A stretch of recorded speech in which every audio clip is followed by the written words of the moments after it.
Alright, so Godzilla, King of Monsters. Now, going into this movie, I had a whole bunch of things swirling around my head. The chatter about this movie on social media, the criticisms of the first movie, my predictions about this movie, and not only, well, not specifically about what's happening in this movie, but how it will do, um, like in the real world, financially and be received and all that stuff. And anyways, so well, before I get into that, something I was just thinking about was, alright, so the Marvel Cinematic Universe, or the MCU, which is made by Marvel Studios, which is owned by Disney Corporation, are the kings and queens of cinema right now. They are making the biggest splash, like they're the most successful financially and all that stuff. And there's like a real effort to oppose anything that's in the mainstream that isn't part of the MCU. Now, so the fans, the critics, the bloggers, etc., they do their damnedest to try and sink any opposing competition, I guess you could say. And they really hype up the MCU. And it works. It works very well, actually. Now, of course, there are other things that make it, despite the resistance, and there are things that are part of the MCU that, we'll say, struggle a bit. But anyways, for all intents and purposes, that's how the landscape of movies are right now. There's the MCU and everything else, and the MCU gets a lot of support and everything else gets a lot of resistance. And I was just thinking, okay, so even before Disney owned all these things like Marvel and Star Wars, and they recently just acquired Fox, Warner Brothers did a lot of the same thing. Like, they acquired DC, and DC absorbed a lot of small, like, comic properties and things like that. And one of my predictions about Godzilla, King of Monsters, because that's what you've tuned in for, my video about that, was that despite all of the hype and chatter and excitement, seemingly excitement online about Godzilla, King of Monsters, I felt it was probably going to be financially disappointing. Now, that has nothing to do with the quality of the movie. That has strictly to do with how much money it will make. Now, if you're only tuned into social media, that can distort your vision. It can make you think one thing that is in contrast to the reality. Now, despite all the support and hype online, I thought that this movie was probably not going to make that much money. Now, hopefully it will be a success, but I didn't think it was going to be a blockbuster. And if anything, I figured it would make a decent or moderate amount of money.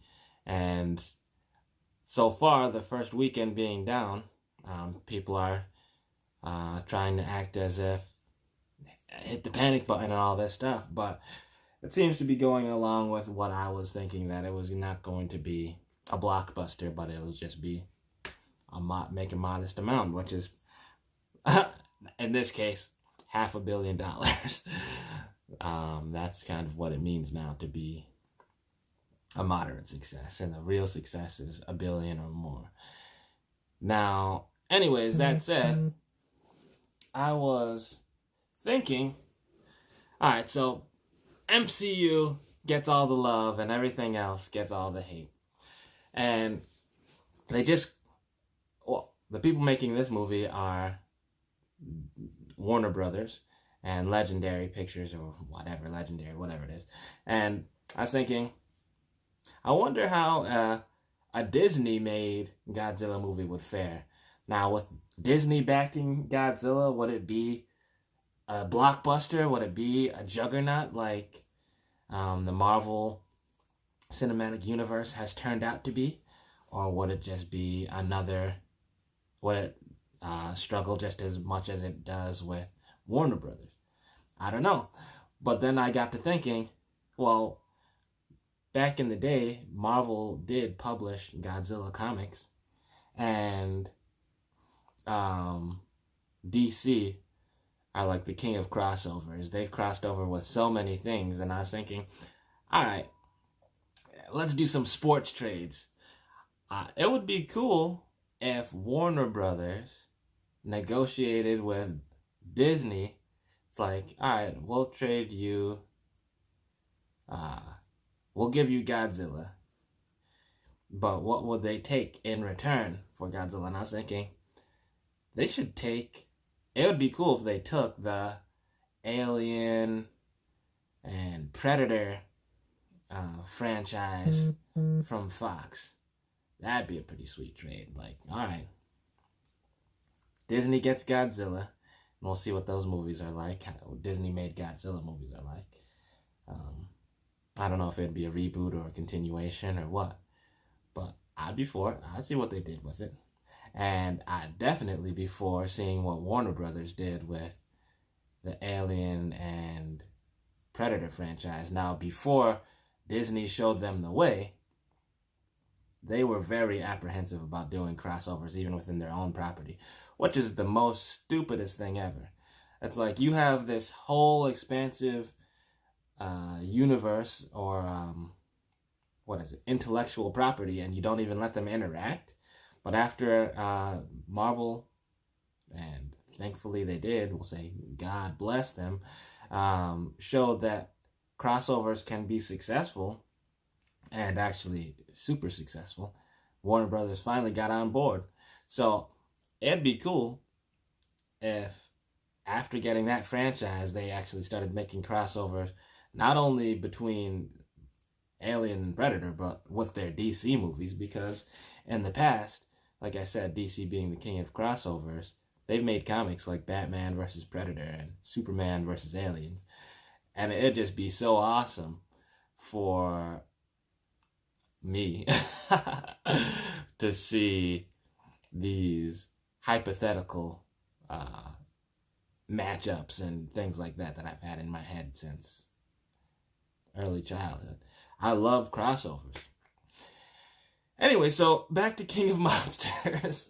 We're already like 8 minutes in and nothing had to do with, very little had to do with Godzilla. But anyway, so like I said, I had a lot of chatter going into this movie swirling in my head, and I already shared my predictions on the box office or how well it would do financially. I think it would be middle of the road, and middle of the road is disappointing to a lot of people. Hopefully not to the studio. Hopefully that's what they were kind of looking to expecting. Anyways, also I had the first movie, the one that came out in 2014, was met with a lot of criticism. I mean, at the time I wasn't paying too much attention, but in the back of my mind I knew that it was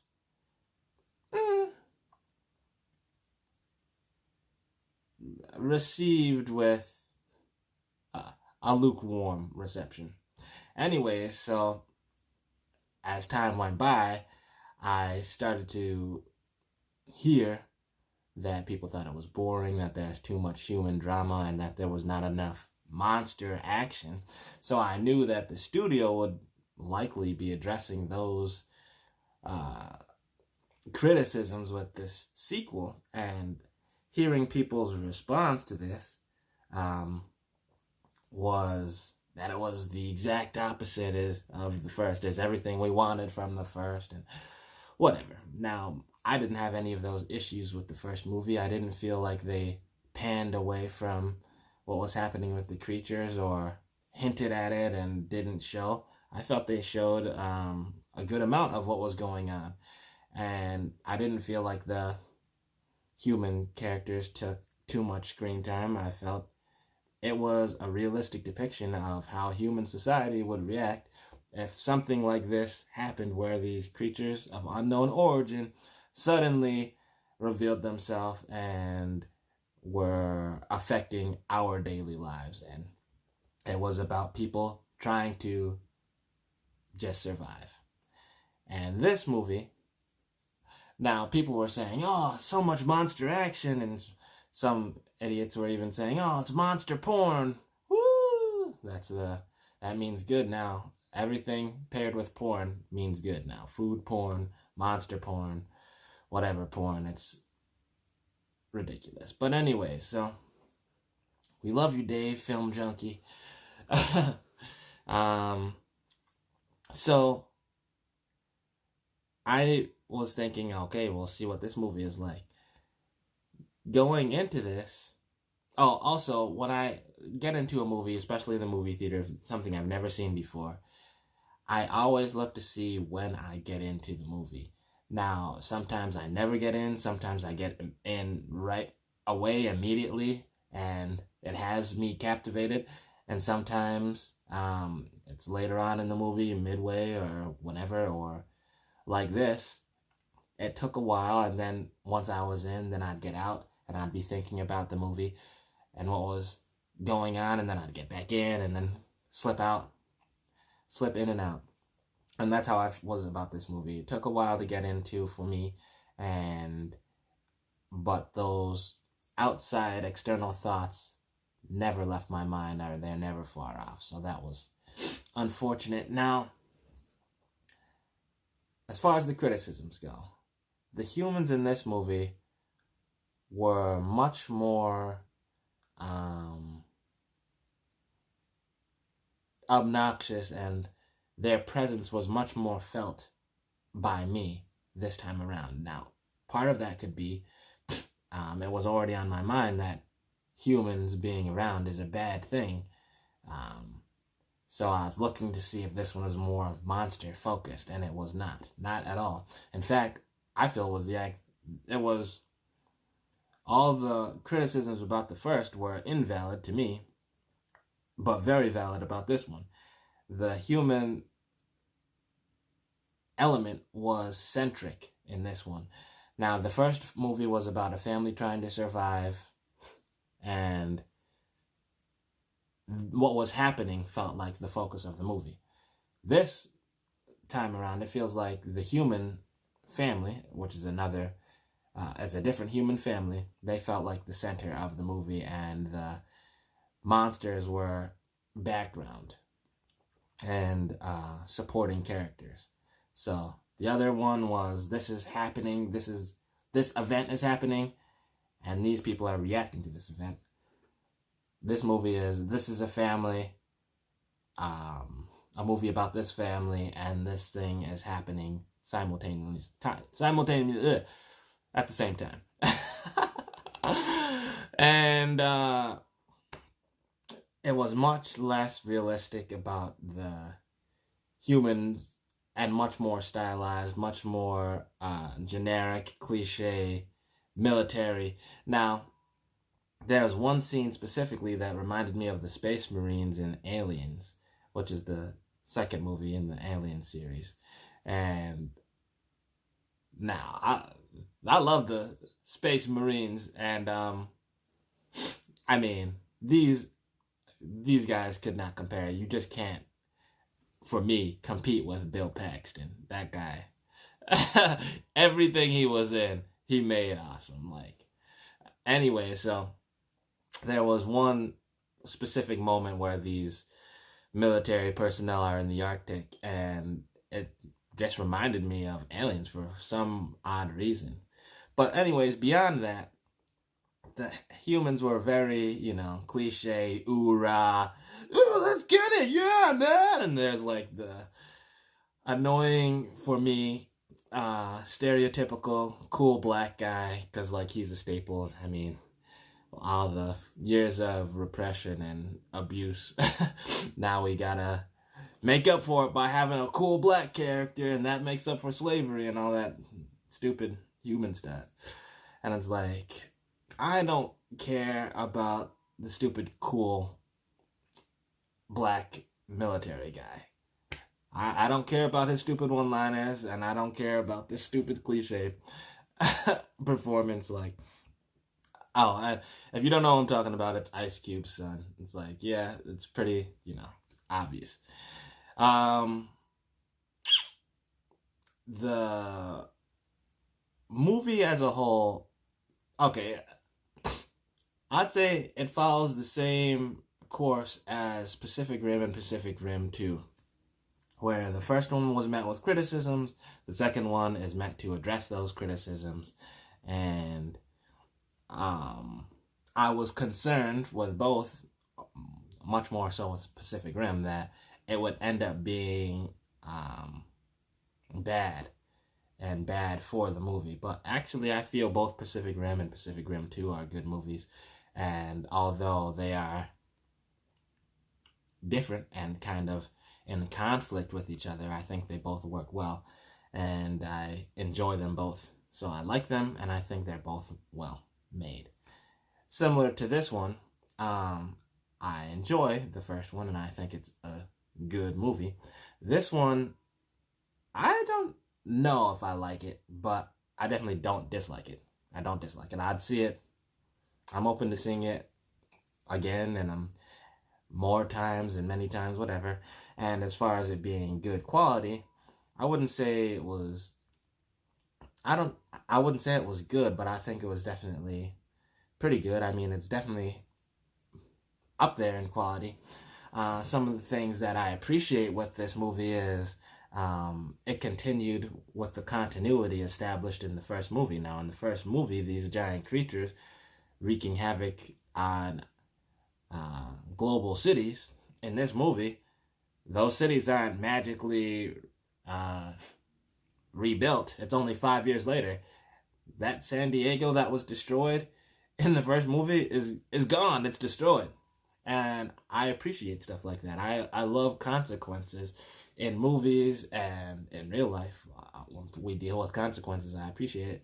But, so, and the monsters in this are nothing to freaking sniff at. They're nothing to shake a stick at. Humans are almost like completely ineffective against them, which I appreciate from the first one. Also, they maintain that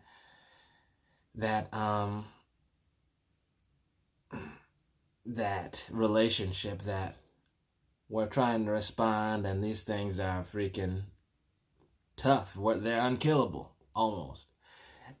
But the human element is a lot more stylized in this, and the monster element is a bit more stylized too. They don't seem like animals, and they seem more like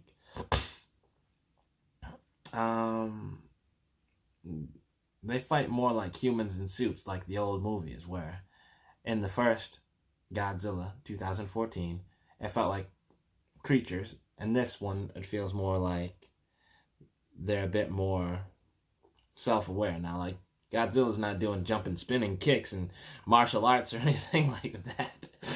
But the tactics seemed a bit more human.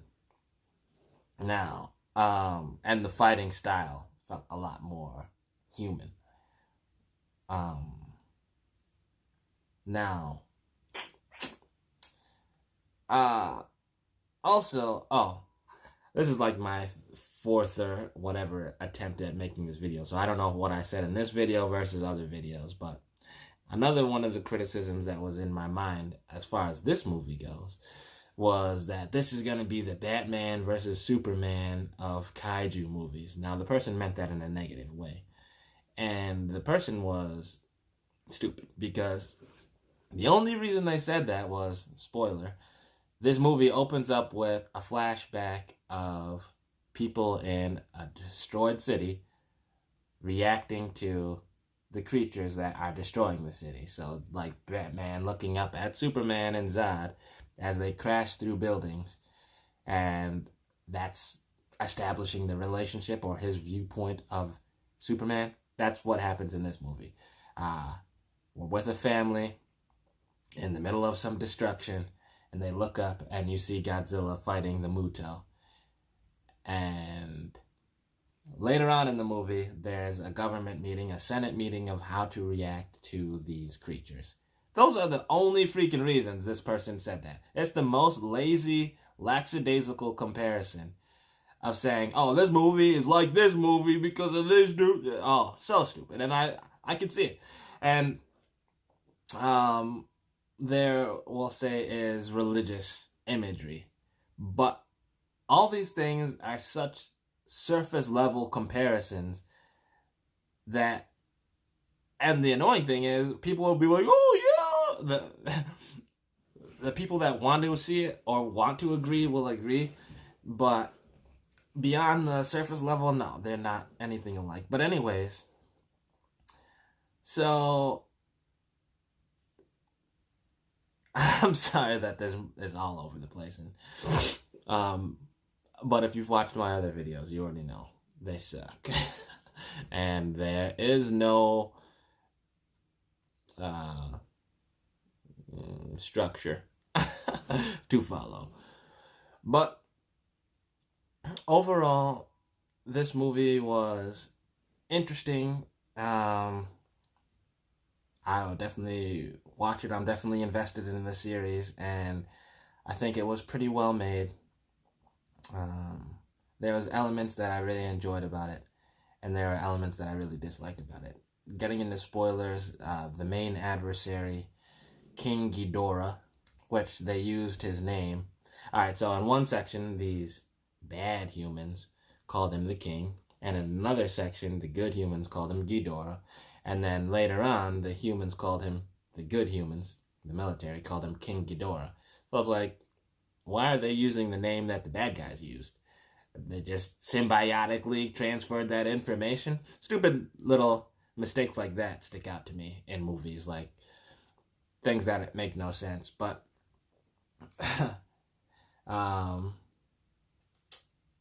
something that I liked was King Ghidorah is a freaking alien. Now, that was awesome. So these creatures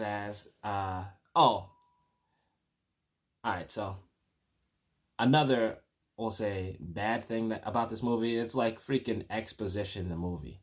A lot of movies fall into this trap of exposition. They just are telling you what you're supposed to know instead of showing you, or instead of it unfolding in a natural way, they'll tell you. And this movie is like exposition. Well, we get exposition about Ghidorah. We get exposition about Godzilla. We get exposition about all these creatures. Anyways, so we learn that these creatures are, not only have they always been around, and are they the original apex rulers of the earth, but also the earth is almost like sentient, where these things are their immune system and meant to establish balance. And that was pretty much established in the first movie, where the Japanese guy was like, this is nature at work here, and these things are restoring the balance. Anyway, so that's well and good. So these giant monsters have always been around. They've just been dormant because the earth is less radioactive now than it was when they were running around. Cool. Ghidorah is not from around here. Now, they present him as like the fallen angel. They present him as Satan, which is interesting, I guess. That's that religious parallels that they're making between this and the other movie. And so he fell out of the sky. Or it fell out of the sky. That was awesome, because that means that on other planets, not only is there life, but there's these giant creatures around. So there's like this parallel. So there's these different categories of creature, and it seems to be that way from planet to planet. And that was awesome to me. I liked that. It's like, alright, so Godzilla, Kong, etc., are terrestrial Mutos. They're from Earth. But Planet X has Ghidorah and who knows what else. Maybe they got aliens and predators on Planet X. Um, so I really liked that. But um, but yeah, so basically, the criticisms of the first movie I felt were invalid, but they were very valid in this movie. I didn't feel like there's any more monster action. I felt it did the same thing as the first, where it would show the monsters, the kaijus fighting, and then it would show the humans reacting to the fight, show the monsters fighting, and then it would show the humans trying to fight the monsters, and it was pretty much the same tactic. It wasn't any kind of like shaky cam and then pan away like people try to make it out to be. That's not what it was like in the first movie, because I just watched it earlier this week, and that's not what it was like in this movie. They'll show some, then they'll go to the humans, then they'll show some more, then they'll go to the humans. That's all it was. It wasn't like a straight up UFC fight where you see Godzilla and Ghidorah going at it until one of them falls. That's not what it was like. They'll show it, then they'll show humans, and they'll show it, then they'll show humans, and they'll show it, then they'll show humans, and then they'll show it. Oh, one of them's dead now. that's how it went, and that's how it went in the first one too. So maybe I'll get into some spoilers of. I'm trying to think, kind of, because just thinking about what I just said in the last 26 minutes, which is a really long time. I'm sorry, whoever's watching this. Hopefully you're got nothing to do and this is holding your interest. But anyway, so I didn't really talk about anything. So this movie obviously is a follow-up to the first movie, which was the first modern encounter, or first encounter of modern humans with these creatures. This follows that there's a secret organization that was established in the first one that documents and seeks out these creatures, and now their presence is much more public because of the first events, and they're trying, some humans, like the governments, want to destroy them and try and figure out a way to, establish the order that we're all familiar with. Other people, like the secret organization that are now public, the Monarch, want to establish a symbiotic relationship with them. And then there's other humans that are on the other side of the extreme that want to have them rule the earth and destroy humanity again. Those are the guys I'm with. I'm with the environmental terrorists. They're like, destroy humanity. That's how I'm like with them. Now in real life, if I was presented with the option of joining their little militia or what, in my heart, I would be like, you guys are doing God's work. You're doing good. But I would be like, no, we shouldn't do all that stuff. We should be...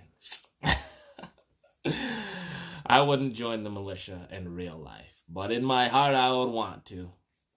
Anyways, so this movie is about, like I said, that's family.